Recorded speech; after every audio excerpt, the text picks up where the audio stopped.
Fellow citizens of Biafra and compatriots, we have started a series of lectures on Biafra101. We have done Biafra101 Talk 1 and Biafra101 Talk 2. This will be Biafra101 Talk 3. In this talk, we're going to estray one of the most troubling questions that I've been asked by a lot of people. I talked on the structure, form, and system of government, of union that Biafra would be after independence, and the efforts that have been made towards achieving that. A lot of people had inboxed me to say, how are you sure that the Constitution will not be circumvented, that individuals and persons will not hijack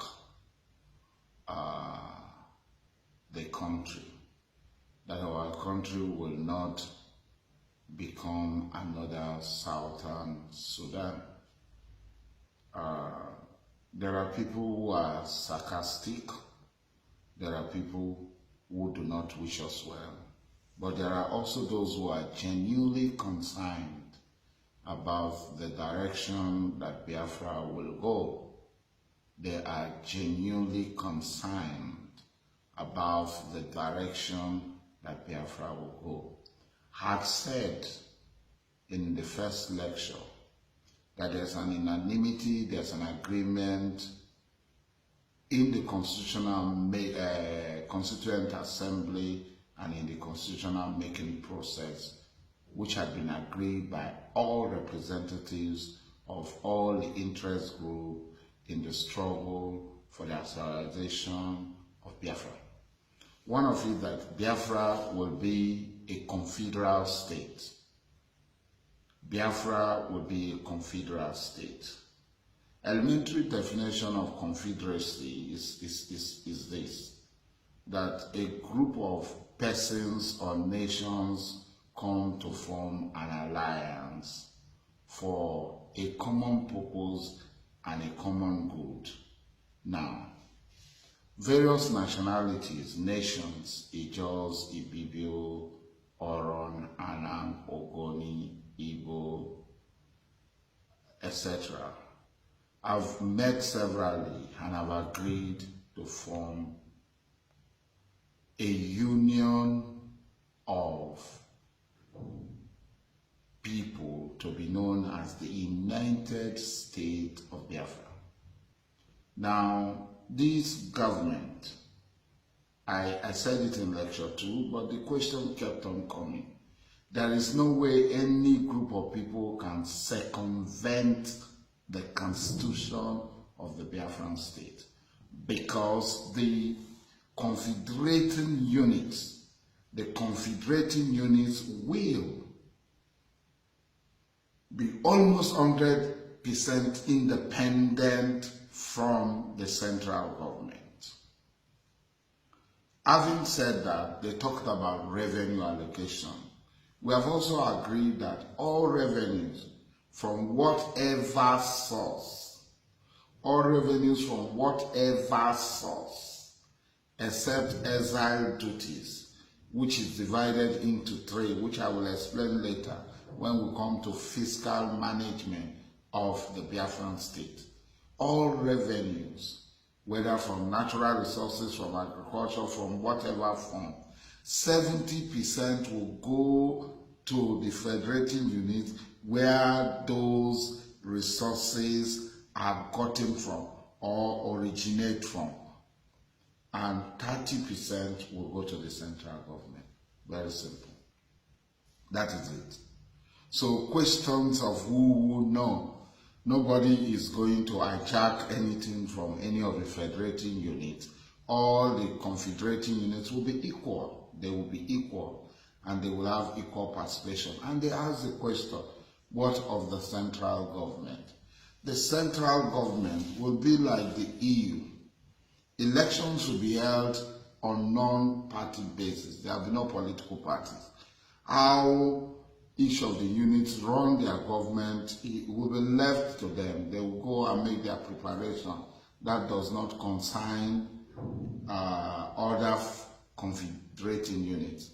At the center, elections will be held based on non-party election. Even if there are political parties in the confederating units, there will be no party for election. And the political ideology of Biafra is Biafra. And they will come to the center to represent the various confederating units. Now, the question is asked, what sort of assembly will we have? We'll have two types of assembly. One assembly where people will be chosen based on certain criteria, which will be the higher house, like a Senate or House of Chiefs, or whatever name we have agreed to call it. And then there will be a Congress. There will be a Congress, which will be the lower house. So it's going to be a bicameral legislative system that will run. A bicameral. In that, population will come into play so that everybody will be represented. Now, the central government only takes care of, first, monetary policy. The Central Bank of Biafra will have one currency, the Biafran pounds, the Biafran shilling. There will be a central bank. The defense of the country will be held by the central government, controlled by the central government. The defense of the territorial integrity of Biafra, the armed forces. But the police will be with the federating units. The prison service will be with the federating unit. So we have immigration, a central immigration that will take care of all immigration matters, while customs will be with the federating unit. There will be a Biafran Secret Service, and there will be a sort of a federal police, which will be Biafra Bureau of Intelligence, which will be BBI, Biafra Bureau of Intelligence, BBI. BBI will take care of like a coordinating, because there will be